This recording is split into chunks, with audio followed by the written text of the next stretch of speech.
विद्यार्थी मित्रांनो, जसा तुमचा अभ्यास सुरू झाला असेल तसं तुम्हाला त्या अभ्यासावर आधारित वेगवेगळे प्रश्न असणार आहेत, त्यांचं स्वरूप कसं असणार आहे हे नेमकं स्वरूप तुम्हाला कळणं अपेक्षित असणार आहे.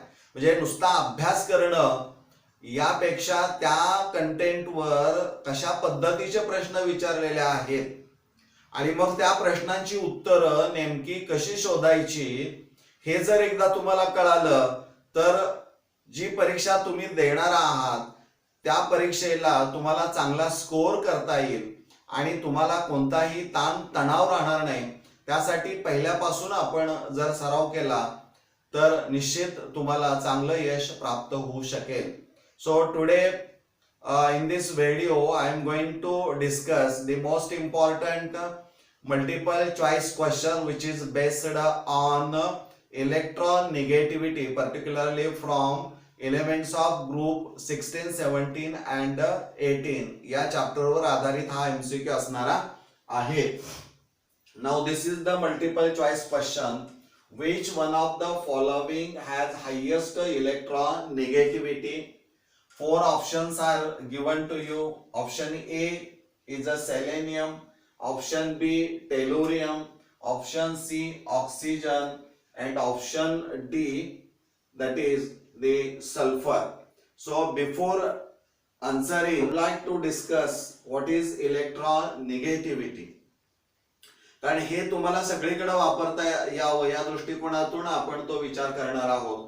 What is electronegativity? तर इलेक्ट्रॉन निगेटिव्हिटी जी असणारी आहे ती it is the property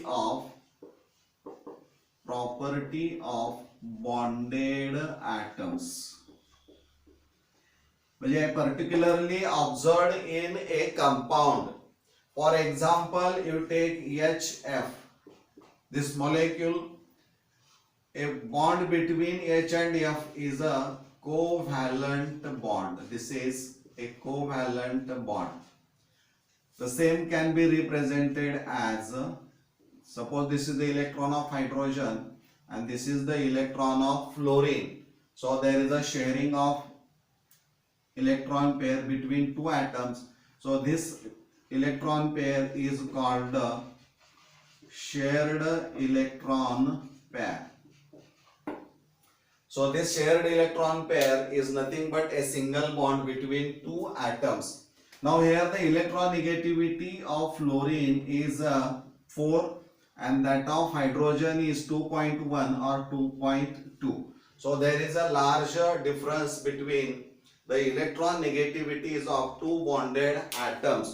So here from the values we can say that the fluorine which is more electron negative than hydrogen, so the shared electron pair is attracted by fluorine atom because this element has a great power to attract the shared electron pair towards itself. Means it has a high electron negativity character असं आपण म्हणूया. आणि मग ते जर दाखवायचं असेल तर आपल्याला असे रिप्रेझेंट करता येईल. So when it attracts the electron pair or shared electron pair towards itself, the shared electron pair or electrons lie very close to the nucleus of fluorine atom. So automatically it acquires or it becomes electron rich and the other species or atom becomes electron deficient. So this is nothing but electronegativity is nothing but the property of bonded atoms, or in another word we can say that the electron negativity is the power of an atom when in a compound to attract the electrons or shared electron pair towards itself. याला electronegativity असं म्हणायचं. हे यावरून आपल्याला सांगता येईल. Now what are the factors on which electronegativity is mainly depends. The factors जे असणारे अफेक्टिंग इलेक्ट्रॉन निगेटिव्हिटी तुम्हाला माहित पाहिजे. One is a atomic size, that is the size of atom. You know that You studied a periodic table, I think, in last year, that is in 11th standard. As we move from left to right in any period, the atomic size goes on decreasing. आणि त्यामुळं fluorine it has the smallest atomic size and so it has the highest electronegativity character. म्हणजे इथं तुम्हाला सांगता येईल की जर atomic size कमी होत असेल तर इलेक्ट्रॉनिगेटिव्हिटी कॅरेक्टर सुद्धा वाढतं. म्हणजे इथं in this case we can say that the electronegativity is inversely proportional to the atomic size. म्हणजे इलेक्ट्रॉन निगेटिव्हिटी ही जी असणारी आहे ती inversely proportional to the atomic size आपण म्हणूया. मग साईज ऑफ ॲटम जर वाढले असेल तर इलेक्ट्रॉन पेअर खेचून घेण्याची पॉवर कमी कमी होत जाते. म्हणजे तिथं ती प्रवृत्ती कमी होताना आपल्याला पाहायला मिळते. And second factor जो असणार आहे that is the effective nuclear charge. That is in short we can write Z capital and EFF as a subscript. म्हणजे या पद्धतीनं effective nuclear charge असणारा आहे. As we know that as we move from left to right in a period, the atomic size goes on decreasing. Simultaneously, the effective nuclear charge goes on increasing. जसं atomic size कमी होत जाईल तसं effective nuclear charge म्हणजे केंद्रकाचा जे काही शेवटच्या कक्षेमध्ये electrons असणार आहेत ते स्वतःकडे खेचून घेण्याची ताकद ही त्याची किंवा पॉवर ही वाढत असणारी आहे. म्हणजे ॲटॉमिक साईज कमी झाली की झेड जो असणार आहे इफेक्टिव्ह न्यूक्लिअर चार्ज तो वाढत असणार आहे. मग ॲटॉमिक साईज जर वाढली तर इफेक्टिव्ह न्यूक्लिअर चार्ज काय होत असला पाहिजे, कमी होत असला पाहिजे. These two factors plays very important role in electronegativity. Now see this multiple choice question. In this question there are 4 options. One is selenium, tellurium, oxygen and sulfur. If you observe these elements belong to group 16. बरोबर आहे. These are the elements of group 16. मग आता यांची मांडणी आपण जर विचारात घेतली, oxygen, then comes sulfur, then selenium and then tellurium. म्हणजे या पद्धतीने असणार आहे.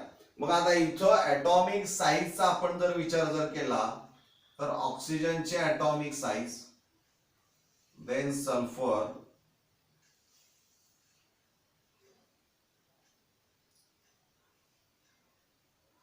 म्हणजे इथं तुमच्या लक्षामध्ये येईल की डाऊन अ ग्रुप मध्ये काय होत असलं पाहिजे, ॲटॉमिक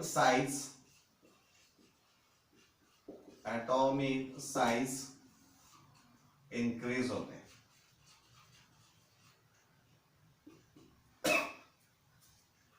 आता ॲटॉमिक साईज जर वाढत असेल तर इफेक्टिव्ह न्यूक्लिअर चार्ज आपोआप काय होतो, कमी होतो. त्यामुळे down a group electronegativity character decreases. आता या ज्या व्हॅल्यूज असणार आहेत इथं electronegativity of oxygen is 3.5, that of sulfur is 2.4 or sometimes 2.5 आणि इथं 2.4, इथं आपण 2.5 लिहूया किंवा 2.44 या पद्धतीचे असणारे आहे. व्हॅल्यू स्लाइटली चेंजेस आहेत, प्रत्येक ठिकाणी थोडाफार वेगळा बदल असणार आहे. टेक्स्ट बुक मध्ये 2.4 is given, 44 and that of 2.48 अशा पद्धतीचे असणारी आहे. म्हणजे कंपॅरिझन करण्यासाठी जर आपण पाहिलं तर इथं तुमच्या लक्षामध्ये येईल की oxygen which is the first element of group 16 has a electronegativity value that is the 3.5 and then it decreases from sulfur to selenium. इथं थोडीशी वाढलेली दिसते कारण तिथं नंबर ऑफ शेल्स वाढताना दिसत आहे, तो इफेक्टही त्याच्यामध्ये असू शकेल. व्हॅल्यू जर आपण पाहिल्या तर या पद्धतीचं असेल. परंतु जनरल ट्रेंड व्हॉट सेज तर as atomic size increases the electronegativity character decrease. कारण ॲटॉमिक साईज जर वाढत असेल तर ती इलेक्ट्रॉन पेअर आणि केंद्रक यांच्यामधलं अंतर वाढतं, त्यामुळं ती पॉवर इलेक्ट्रॉन खेचून घेण्याची कमी होताना आपल्याला पाहायला मिळते, हे सगळ्यात महत्वाचं असणार आहे. So correct option of this question is काय असणार आहे, सी. आन्सर जे असणार आहे, answer is C, that is oxygen. This is the correct option of this multiple choice question. म्हणजे हे तुम्हाला माहित असणं अपेक्षित असणार आहे. किंवा समजा आपण असं केलं, म्हणजे इथं आपण ग्रुप 15, ग्रुप 16 आणि ग्रुप 17 कन्सिडर केला. हे nitrogen family, oxygen family, halogen family. Suppose nitrogen it belongs to group 15, oxygen belongs to group 16 and fluorine it belongs to group 17. आता याचं इलेक्ट्रॉन निगेटिव्हिटी जे असणार आहे, म्हणजे as we move from left to right the atomic size goes on decreasing, so electron negativity character goes on increasing. आणि याची electron negativity नायट्रोजनची असणार आहे ते 3.0, ऑक्सिजनचे आहे 3.5 and that of fluorine is a 4.0. त्यामुळे इलेक्ट्रॉन निगेटिव्हिटी कॅरेक्टर जे असणार आहे, इलेक्ट्रॉन निगेटिव्हिटी काय होते, इकडं इन्क्रीज होताना आपल्याला दिसते. म्हणजे हे तुम्हाला माहित असणं अपेक्षित असणार आहे, कारण इथले पर्याय ते बदलू शकतात. So you should know the fluorine it has the highest electron negativity character and oxygen is the second most element which has the which has higher electron negativity after fluorine. म्हणजे 2 नंबरला ऑक्सिजन हा element असणारा आहे. म्हणजे हे तुम्हाला माहित असणं अपेक्षित असणार आहे. मला वाटतं हे तुम्हाला निश्चित समजलेलं असणार आहे, यामध्ये काही शंका असेल असं मला वाटत नाही. Now we'll discuss the next multiple choice questions based on the electron gain enthalpy. Electron gain enthalpy. Now what is question? Which one has higher electron gain enthalpy with negative sign? Which one has higher electron gain enthalpy with negative sign? Oxygen, selenium, tellurium and sulfur. Again these are the group 16 elements. So before solving this or writing the correct option of this multiple choice question, I would like to discuss the electron gain enthalpy. What is electron gain enthalpy?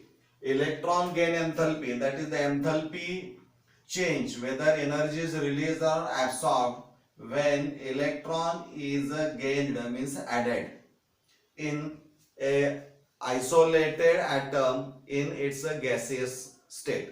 म्हणजे इथं समजा आपण असा विचार केला की suppose this is isolated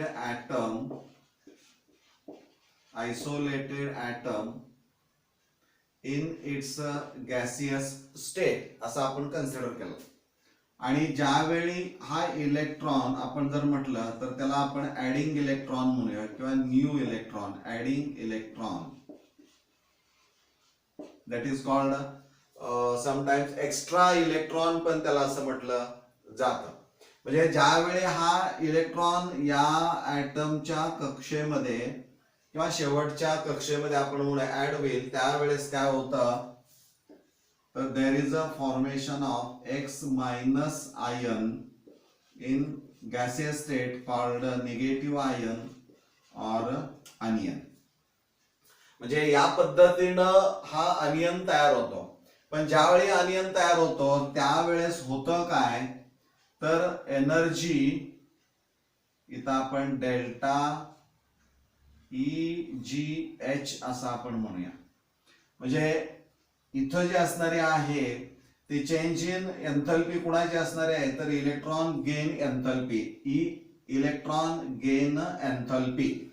electron gain enthalpy value may be positive or negative. If during the addition of extra electron,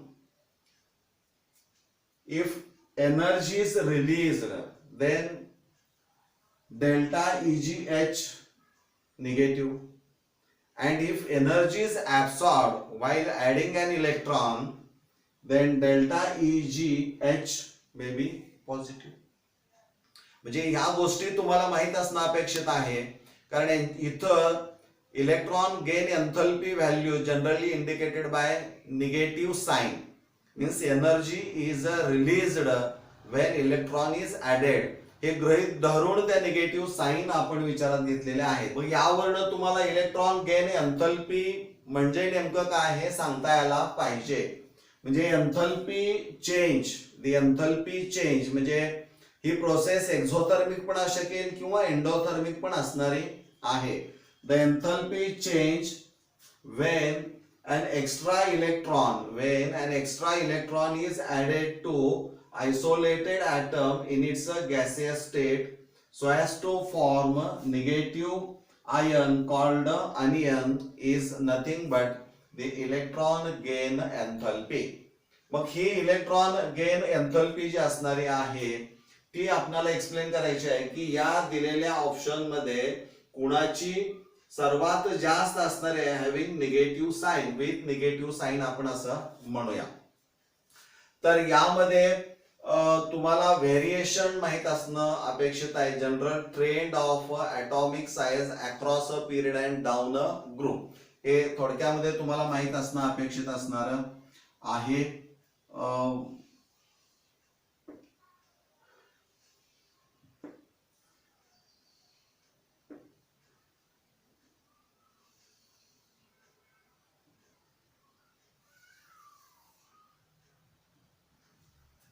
म्हणजे इथं आपण असा विचार केला की डाऊन ग्रुप आणि अक्रॉस अ पिरियड. म्हणजे इथं तुमच्या लक्षामध्ये येईल की as we move from top to bottom the atomic size goes on increasing and across a period the atomic size goes on decreasing. मग आता इथं असं आहे, इथं तुमच्या लक्षामध्ये येईल की आपण समजा ग्रुप 16 विचार केला तर हा ऑक्सिजन, हा सल्फर आणि हा सेलेनियम हा असेल.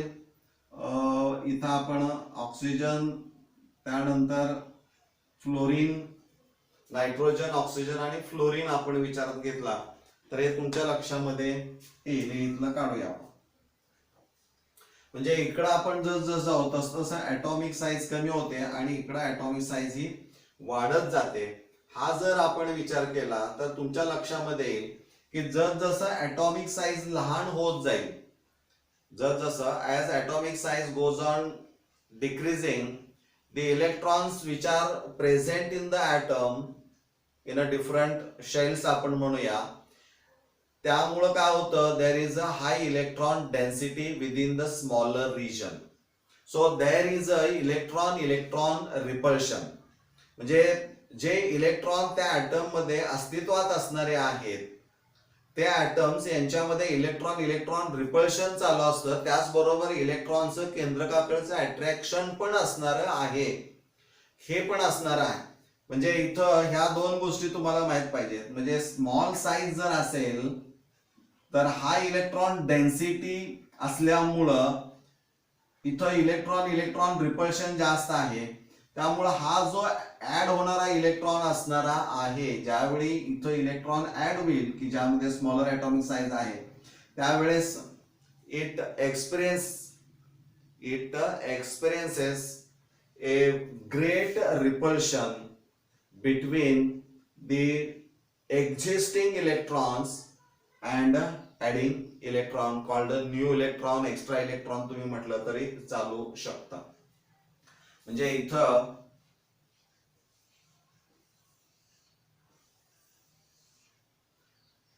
टू